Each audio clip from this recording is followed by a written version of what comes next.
aide-nous de l'assumer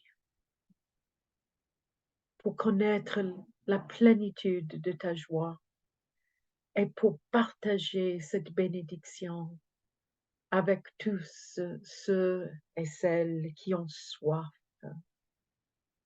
de l'eau vive. Nous prions à ton nom. Amen. OK, donc alors on va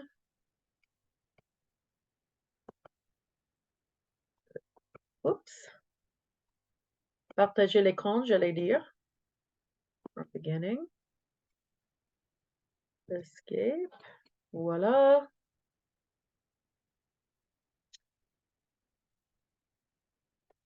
Zoom.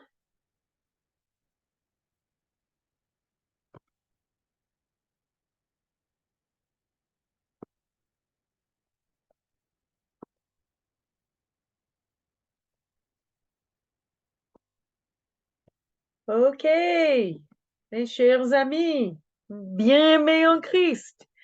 C'est écrit ici, le 4, l'évangile du disciple bien-aimé, mais nous allons aussi traiter la littérature joannique au-delà de l'évangile dans la forme des 3 lettres joanniques.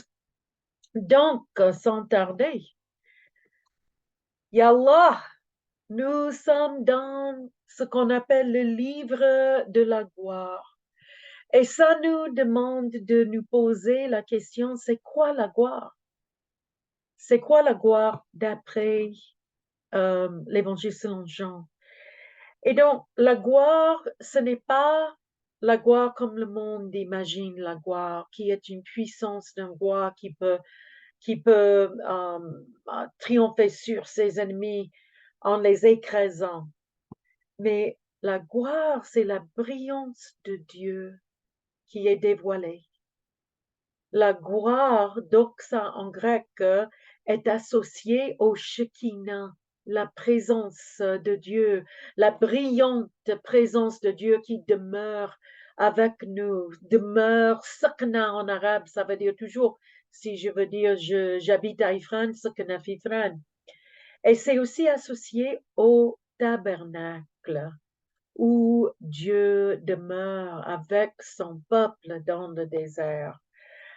Jésus est identifié comme le tabernacle de Dieu, le vrai tabernacle de Dieu, où Dieu demeure, la brillance voilée, mais qui sera, quand sa gloire est révélée, alors il se sera dévoilé. Donc, quand est-ce que la gloire de Dieu est dévoilée et révélée dans l'évangile selon Jean? Est-ce que c'est le moment de la résurrection où la gloire de Dieu est révélée? On s'attendra à une réponse positive, n'est-ce pas? Mais ironie, c'est à la croix où la gloire de Dieu est révélée. Ce Dieu qui n'est pas comme les rois de ce monde, dont le royaume est complètement autre. C'est une ironie que ce que le monde considère comme quelque chose d'extrêmement honteux, le plus honteux imaginable, c'est une horreur. Absolument que c'est une horreur. Mais la croix est transformée.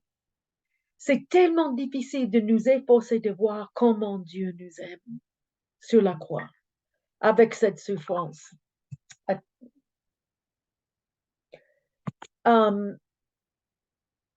Mais Jean dit que c'est exactement là, c'est exactement à la croix où nous avons la révélation du nom de Dieu incarné, l'identité de Dieu incarné, dévoilée parce que Jésus est élevé pour que les gens regardent combien Dieu nous aime pour nous sauver, pour accepter de porter cette souffrance pour nous.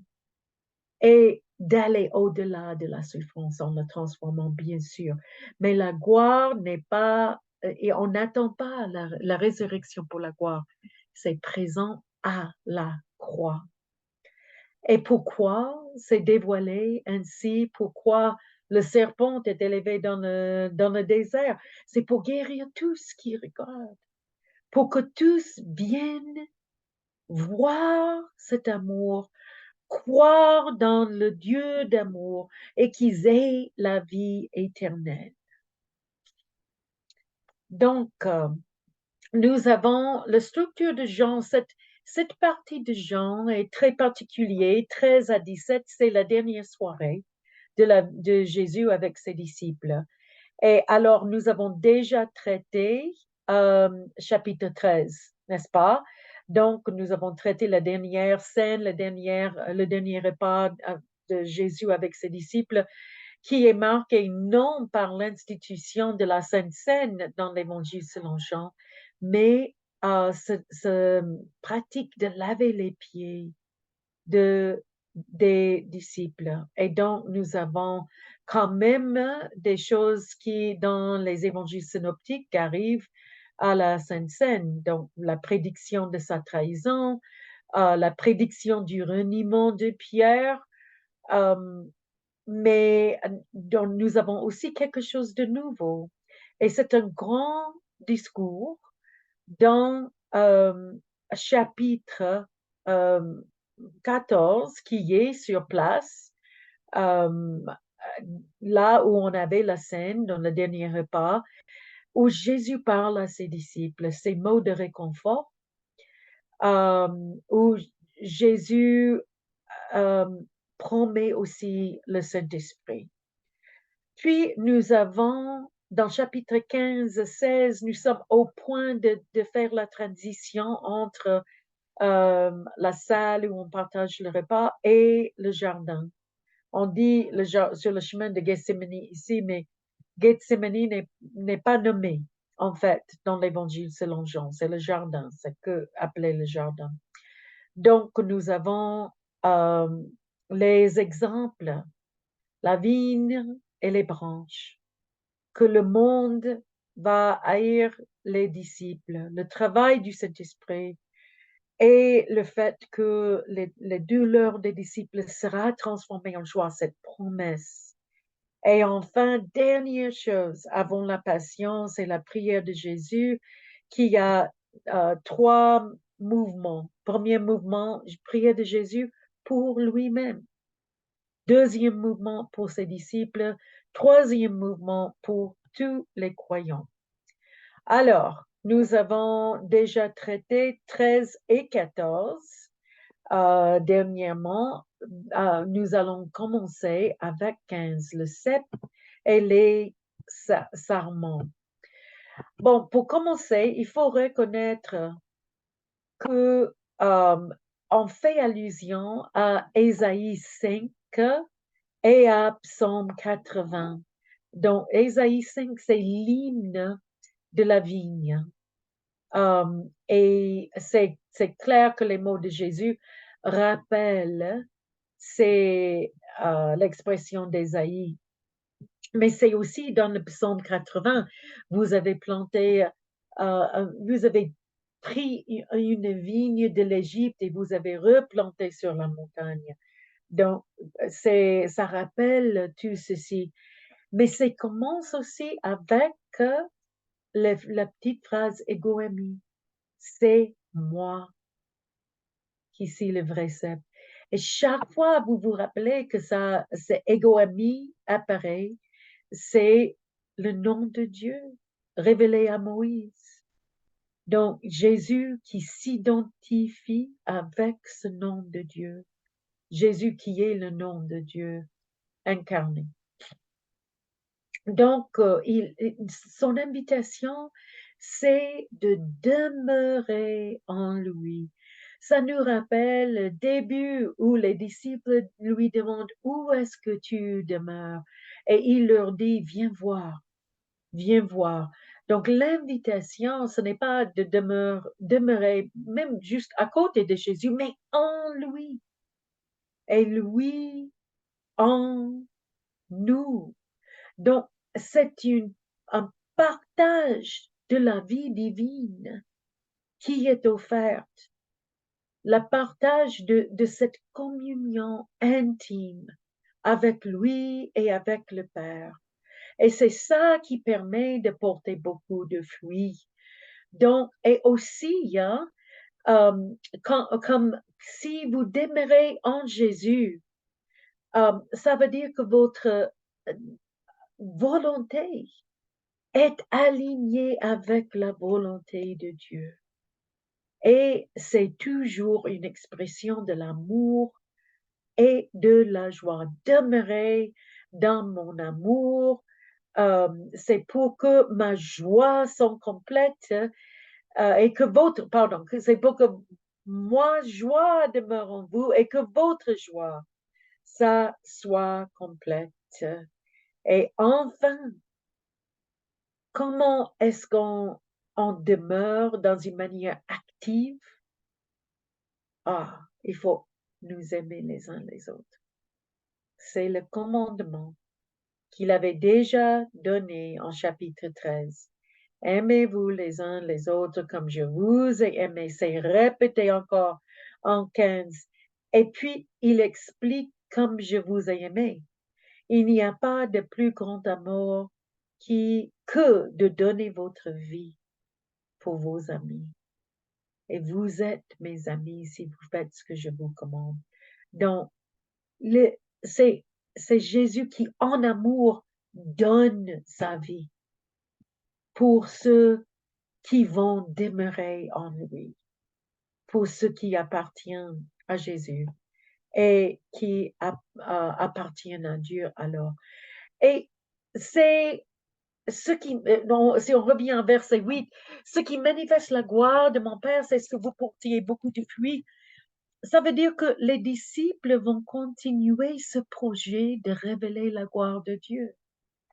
Jésus va le révéler à la croix en donnant sa vie, mais ses disciples vont porter le fruit aussi en donnant leur vie les uns pour les autres en amour. C'est comme ça que ce commandement d'aimer et ce demeure en Christ s'active dans nos vies.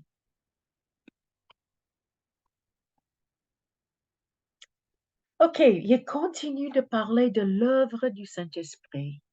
Ici, nous avons une anticipation du rejet des disciples, comme Jésus a été rejeté et maltraité. Et pour Jésus, il ne faut pas penser que vous êtes maudit. Non, pas du tout. Mais si vous êtes rejeté, c'est parce que j'étais rejeté.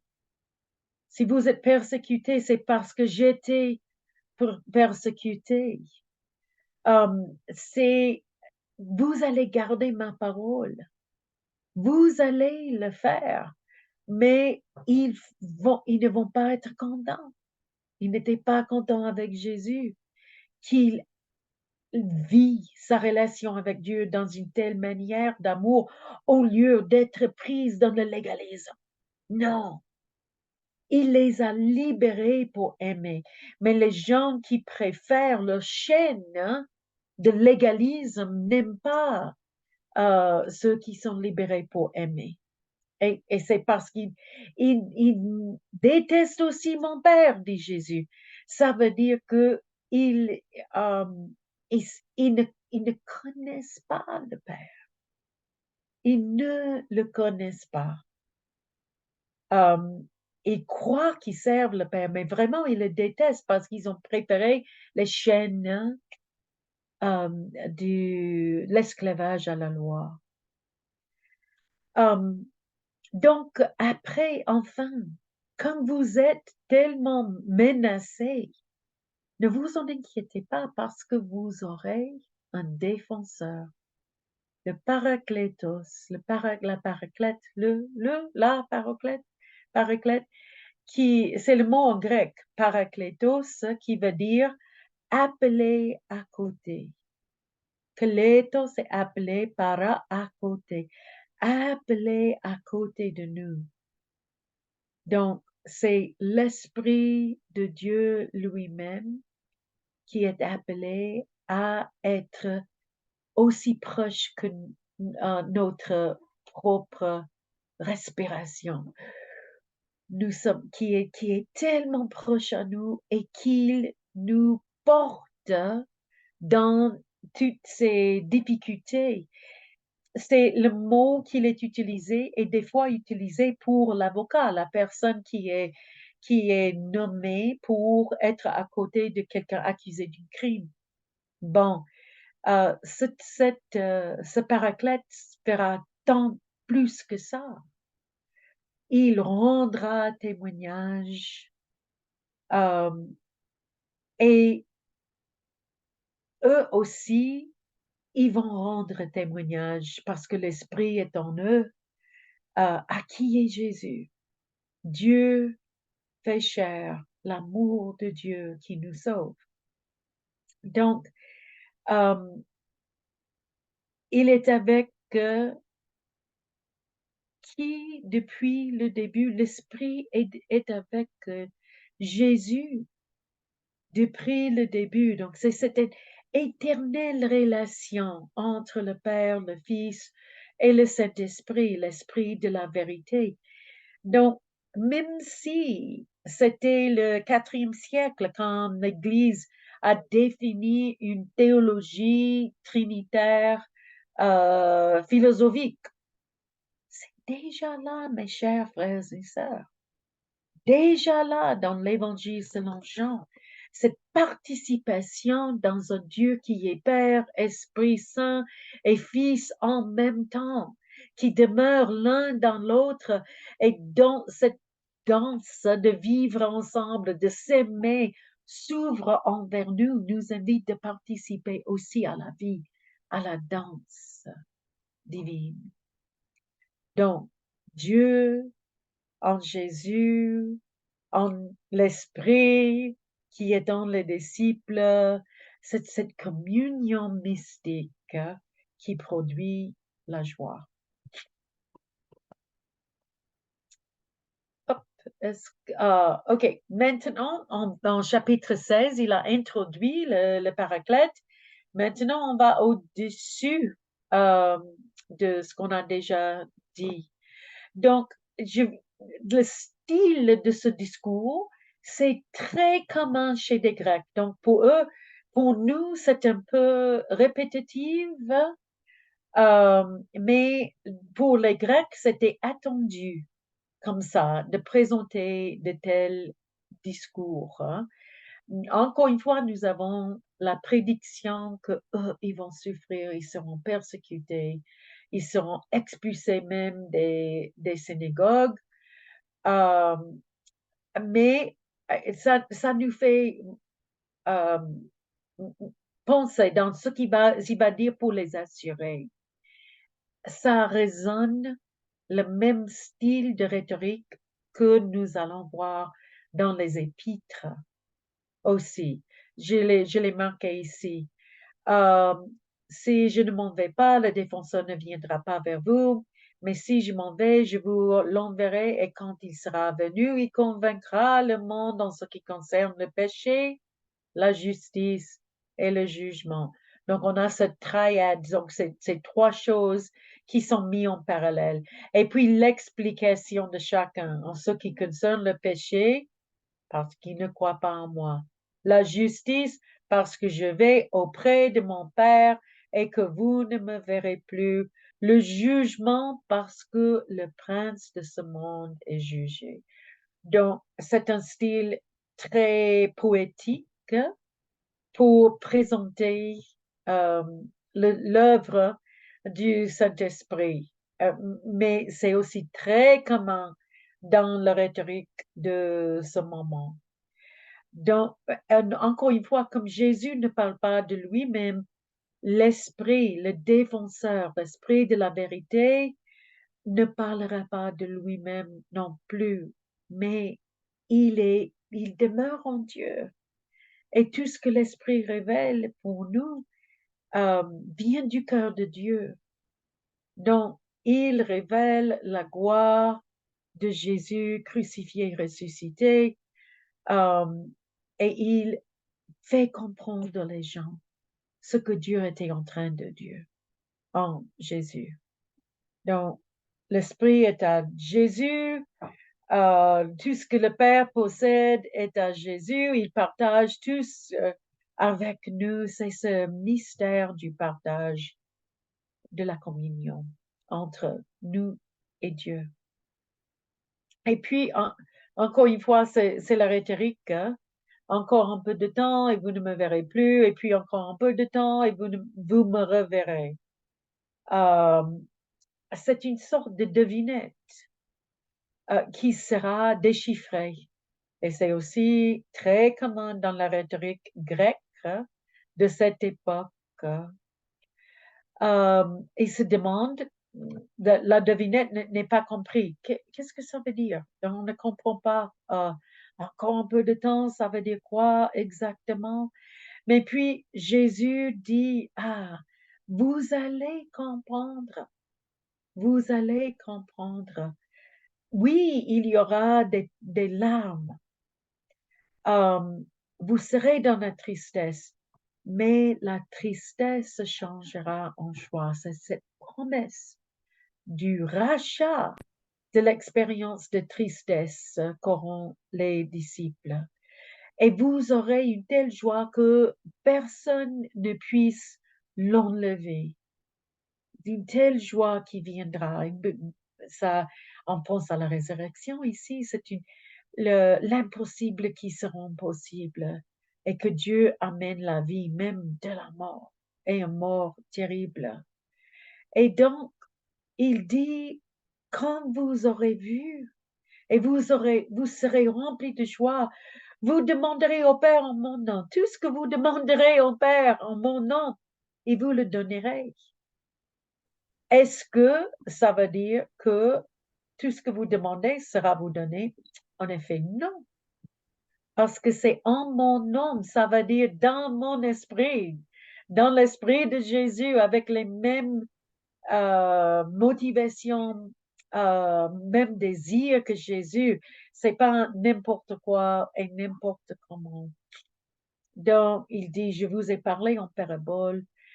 Euh, bientôt, je parlerai ouvertement du Père, c'est-à-dire à travers l'Esprit après la résurrection. Euh, parce que les paraboles maintenant, ils ont, ce sont des symboles qui ne vont pas comprendre que jusqu'à après. Et puis il annonce qu'il est sorti du Père et c'est le moment où il quitte le monde. Il retourne vers le Père. Et les disciples disent, ah, mais tu parles vraiment euh, ouvertement. Et puis, nous, c'est pour ça que vous, maintenant, avec vos paroles, hein, que nous comprenons et nous croyons que tu es sorti de Dieu parce que tu l'as dit tellement ouvertement. Mais Jésus leur répond, c'est que maintenant que vous croyez, attention, parce que vous serez mis à l'épreuve. Mais vous allez me laisser seul. Et c'est la prédiction de l'abandon des disciples qui est dans le récit de la Sainte Seine, dans les évangiles synoptiques.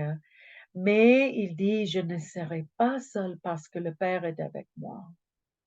Et puis enfin, il termine tout en parlant de la paix euh, qu'il leur donne. La paix, même dans la tristesse, même dans la difficulté, qui leur donnera le courage. Parce que c'est une paix qui vient avec l'assurance que Jésus a vaincu le monde. Et rien ne peut arracher cette paix, et ni la joie de nous. Donc, l'évangile selon Jean veut vraiment que vous compreniez que quand Jésus, le cri d'angoisse de Jésus à la croix, ce n'est pas que le Père a abandonné Jésus. Non, le Père reste avec Jésus. C'est très important pour Jean et on va y revenir. Ok, on arrive à chapitre 17. Après ces paroles, Jésus lève les yeux vers le ciel et dit, Père, l'heure est venue. C'est l'heure qui n'était pas venue, qui est venue. Révèle la gloire de ton Fils, afin que ton Fils aussi révèle ta gloire. C'est la dernière prière de Jésus avant sa passion. Et dans les évangiles synoptiques, la dernière prière de Jésus, c'est la prière à Gethsémani, où enfin il s'aligne à la volonté de Dieu. Mais dans l'évangile selon Jean, il est déjà parfaitement aligné dans la volonté de Dieu. Il est prêt à participer dans cette souffrance qui va révéler la gloire de Dieu. C'est pour ça qu'il est venu. C'est pour que tout le monde voit la gloire qui est manifestée dans cette communion entre Dieu et Jésus et qui est ouverte à tout le monde. Donc, c'est une prière de confiance en Dieu ici, plutôt d'angoisse. Et ça va terminer avec une prière pour quoi? Une prière pour l'unité des chrétiens. C'est ça ce qui rendra sa joie complète, la joie de Jésus complète. Qu'il soit un. Il va en parler davantage dans quelques phrases. Il dit que je ne te demande pas de les retirer du monde, mais de les préserver du mal. Et c'est du malin. C'est le poneros, le malin. Donc, il y a la souffrance. Oui, il y aura la souffrance pour les disciples ainsi que pour Jésus.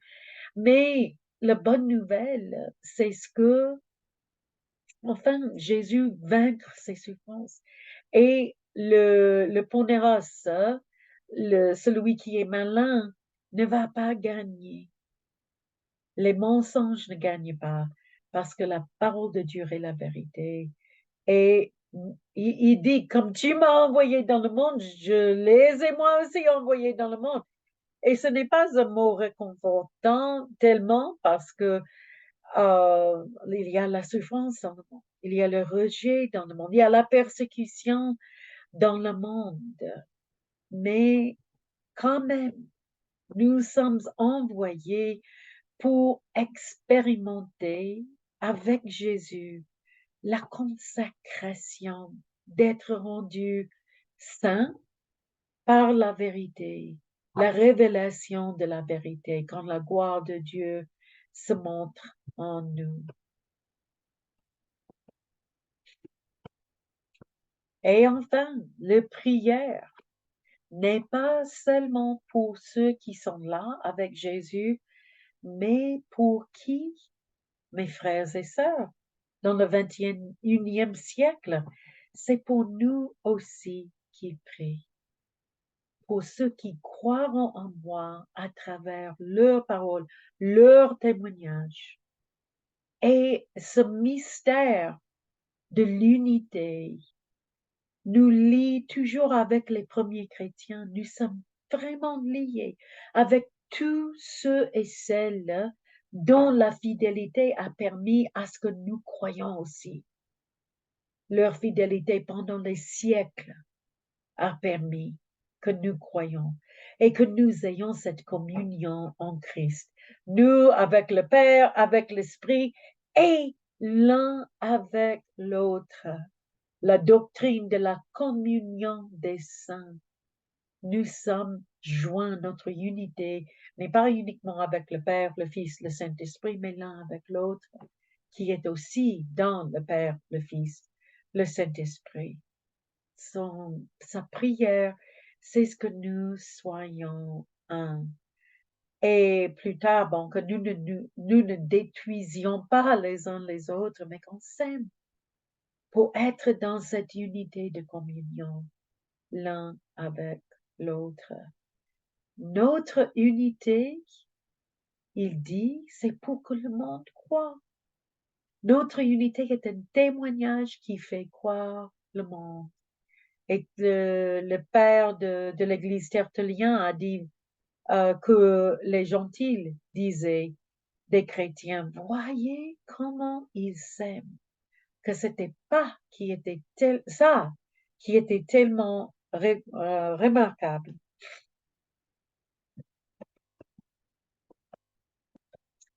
OK, maintenant, chapitre 18, changement de scène. La passion commence et Jésus est arrêté. Nous avons 2 chapitres de la passion qui sera suivi par 2 chapitres de la résurrection.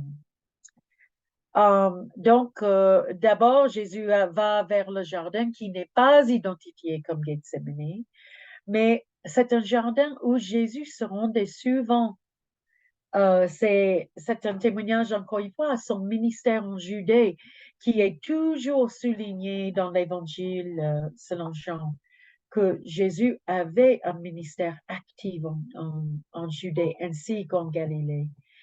Euh, donc, euh, Jésus, quand il est là dans le jardin avec ses disciples, est confronté par Judas avec toute cette cohorte des huissiers qui envoyèrent les principaux sacrificateurs, les pharisiens, qui sont là avec le lanterne, le flambeau, leurs armes pour l'arrêter. Et dans les autres évangiles, nous voyons Judas qui indique Jésus aux ceux qui sont venus pour l'arrêter. Mais dans l'évangile selon Jean, nous voyons que Jésus s'avance. C'est lui qui est l'acteur principal. Il leur dit, qui cherchez-vous? Donc, ils disent Jésus de Nazareth et il dit quoi? Il dit, c'est moi, c'est moi. Mais c'est ego emi encore. Ego emi. Et les gens qui l'entendent sont terrifiés parce qu'ils ont reconnu qu'il a répondu avec cette phrase qui veut dire que c'est effectivement lui, Jésus de Nazareth, mais il est aussi identifié avec le Dieu éternel. Donc, quand ils sont par terre, ça me fait rire. Jésus leur demande de nouveau, qui cherchez-vous? On imagine qu'ils se mettent sur leurs pieds avant de dire Jésus de Nazareth. Et il a dit encore une fois, c'est moi, ego eimi. Et puis, il intercède pour ses disciples. Si c'est moi que vous cherchez, laissez partir les autres. Et dans le récit, nous voyons que c'est pour accomplir la parole. Je n'ai perdu aucun de ceux que tu m'avais donné, qui est une citation de l'Ancien Testament que je n'ai pas noté. Désolé, vous pouvez le chercher vous-même. Mais c'est tellement important de noter que Judas est à peine présent. On, on ne voit pas la bise. C'est vraiment Jésus qui se livre à la mort. Et puis, nous avons cet épisode où Simon-Pierre, avec l'épée, euh, frappe le serviteur du souverain sacrificateur et lui coupe l'oreille droite. Nous avons quelque chose en Jean que nous n'avons pas autre part. Malchus. Il s'appelle Malchus, dit cet évangile. Et Malchus, ça veut dire quoi? Ça veut dire royal. Donc, c'est peut-être une ironie que c'est celui qui représente la royauté. Jésus va être identifié comme roi des Juifs, mais c'est un esclave qui représente la royauté comme eux, ils l'avaient compris. Il se peut aussi, souvent, les personnes qui sont nommées étaient connues aux disciples plus tard parce qu'ils se sont convertis, ils étaient chrétiens. Et il se peut que Marcus était aussi un croyant plus tard. Donc Jésus dit à Pierre, non, tu remets ton épée, ne boirai-je pas la coupe que le Père m'a donnée à boire? Donc il n'y a pas d'hésitation de boire la coupe que le Père lui a donnée, même s'il y a cet écho de Gethsemane dans ce verset.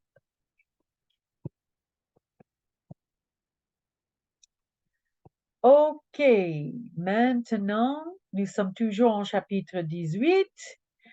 Nous avons l'interrogation avec Anne et Caïphe, qui est aussi interspersée avec le récit du renier de Pierre, renier de Jésus de la part de Pierre. Donc, nous avons Jésus qui est pris et qui est, désolé, emmené chez Anne. Anne, le beau-père de Caïphe, qui était souverain sacrificateur cette année-là. Donc, Anne est l'ancien souverain sacrificateur. Euh, c'est les deux, en effet, étaient souverains sacrificateurs. Et si vous vous rappelez que dans un autre chapitre, Anne a été identifié comme souverain sacrificateur. Et ce n'est pas une faute dans le texte, non, pas du tout, parce qu'il portait toujours ce titre. Déposé en 18 Anno Domini, il était toujours, même et avec son beau-fils qu'il a remplacé, il portait toujours beaucoup de puissance dans la communauté juive, toujours. Je note que ce sont c'est Hérode qui nomme le souverain sacrificateur. Et ça, c'était quelque chose de très nouveau avec les rois hasmoniens, donc 100 ans avant Jésus-Christ, et c'était une concession aux Grecs de permettre aux Grecs, aux Romains, les ruleurs, ceux qui étaient les gouverneurs du pays, de nommer non seulement les postes civils, mais aussi ce poste religieux. Et c'est scandaleux. Bon, nous avons ici le fait que Simon-Pierre, avec un autre disciple, suivait Jésus. L'autre disciple n'est pas identifié avec les disciples que Jésus aimait, mais nous croyons qu'il s'agit de lui, la même personne. Ce disciple était connu du souverain sacrificateur. Ça veut dire que c'est un disciple de la Judée et non un disciple de la Galilée. Il entre avec Jésus dans la cour, mais Pierre resta près de la porte dehors et l'autre disciple intervient pour que Pierre puisse entrer. Donc c'est grâce à lui. Il d'avance Pierre, il le laissait entrer sur la scène. Mais Pierre n'est pas de la Judée. Pierre est de la Galilée, n'est-ce pas? Et on entend son accent, on a entendu dans les autres évangiles. La servante, celle qui était à la porte, dit à Pierre, tu nous demandes de ses disciples? Et qu'est-ce qu'il dit? Je n'en suis point. Mais en effet, c'est mes égoémie. C'est le négatif de égoémie. Ce qui est choquant aussi pour ceux qui sont habitués de voir égoémie, le nom de Dieu. Euh, qui est affirmé par Jésus, il renie le nom de Dieu. Euh, Grammatiquement, et ce n'est pas perdu sur les premiers lecteurs de Jean que Pierre se positionne en contraste avec Jésus qui est et lui qui n'est pas. Euh, donc, nous avons au moment où ça se passe, il y a un brasier allumé et il faut faire attention à ce brasier allumé parce que la prochaine fois, quand nous allons voir un tel brasier allumé, il y aura un événement qui correspond à cet événement. Donc, Pierre est à côté d'eux et le souverain sacrificateur euh, parle avec Jésus en même temps par rapport à ses disciples. Pendant que Pierre est en train de se réchauffer. Donc, nous avons, si on imagine comme le théâtre, nous avons une vignette de ce côté qui est Anne et Caïphe avec Jésus. Et de ce côté, nous avons Simon-Pierre avec euh, le disciple, l'autre disciple et les serviteurs. Il n'est pas trop proche, mais il est à côté du feu. Donc nous avons le noir, le fait que c'est la nuit, la nécessité d'avoir un feu qui brille, mais quand même les ténèbres autour de ce feu. Et Pierre est là. Donc on change de scène entre Pierre et ce qui se passe avec Anne et Caïphe. Et maintenant, on tourne vers Anne et Caïphe. Donc, Jésus dit, moi, j'ai parlé ouvertement, mais vous, qu'est-ce que vous avez fait? Vous m'avez arrêté en secret. Il a fait ce qu'il faisait pendant la journée, mais eux, désolé, ça vient d'arriver, n'est-ce pas? Jésus dit que Jésus fait ce qu'il fait ouvertement pendant la journée, mais les leaders des Juifs, ce qu'ils font, c'est honteux. Et ils le font sous couverture de nuit, en secret. Donc, quelqu'un, un des huissiers, des gens, frappe Jésus sur la joue et il lui demande, tu vas parler ainsi au souverain sacrificateur? Qui est vraiment le souverain sacrificateur, mes frères et mes sœurs? C'est Jésus lui-même. Et Jésus lui répond, si j'ai mal parlé, explique-moi ce que j'ai dit de mal. Tout ce qu'il a dit est vrai. Il n'a dit que la vérité. Et maintenant, Anne l'envoya lié, les mains liées, à Caïphe, qui est l'actuel souverain sacrificateur, son beau-fils. OK.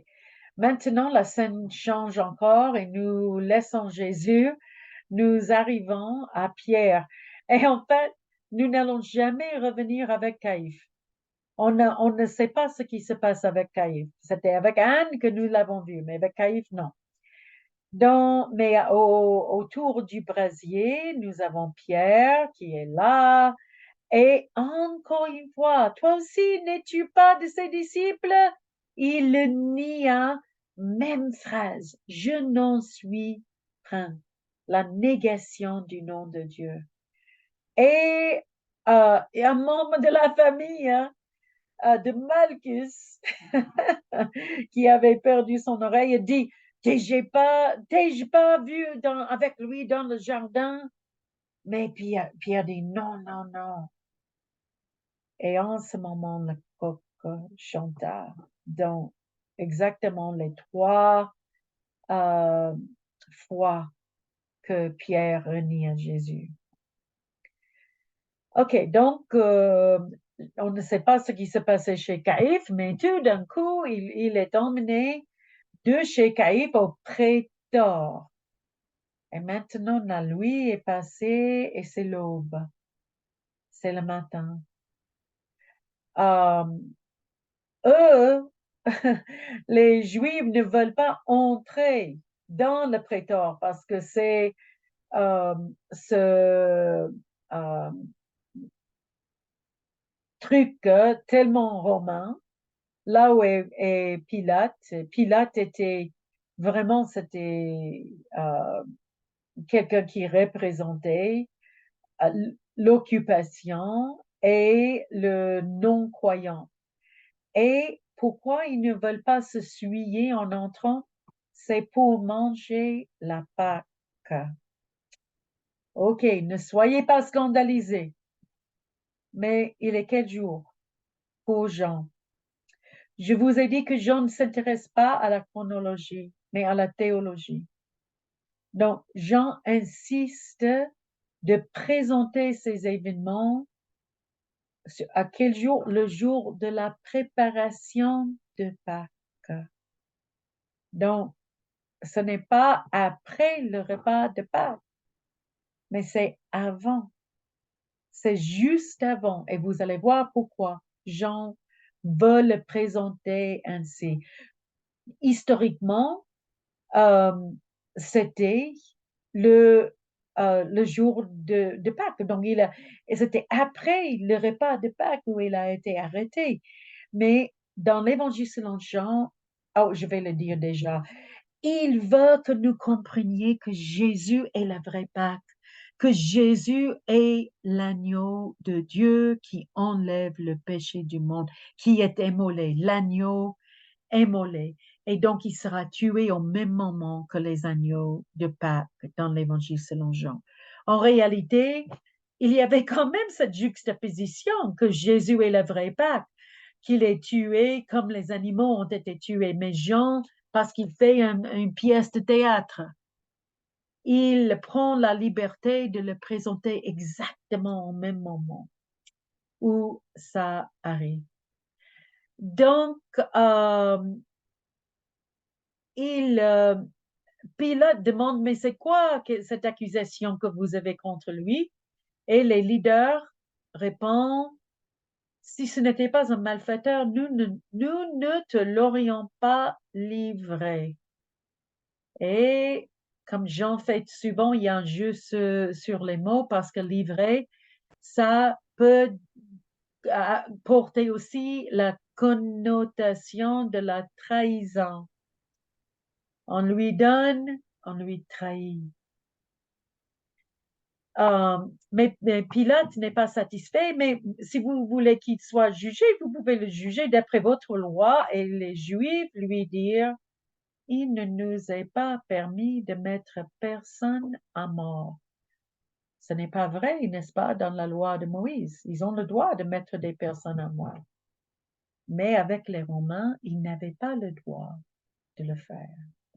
Donc, il veut que Rome le fasse. Alors, pour l'Évangile selon Jean, mais c'était évident qu'il fallait que Rome le fasse parce qu'eux, ils tuent par la crucifixion et c'est comme ça que Jésus sera élevé.